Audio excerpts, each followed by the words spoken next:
My name is Jed McKeehan, and today I'm going to talk about something that we've all experienced, and that is slow drivers in the left-hand lane.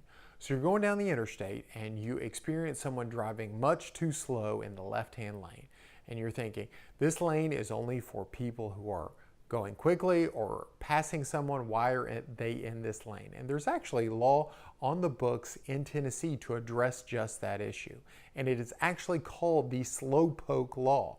Under Tennessee Code Annotated 558204, it says that if there are 3 or more lanes going in each direction, so 6 lanes total, the left-hand lane, the furthest lane over to the left, shall be used only for passing or overtaking people. And that's called the slowpoke law in Tennessee.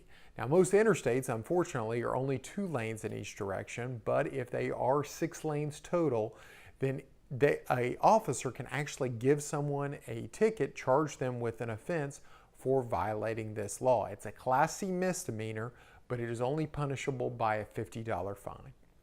You can find out more about this legal issue and other legal issues by going to my website, attorney-knoxville.com.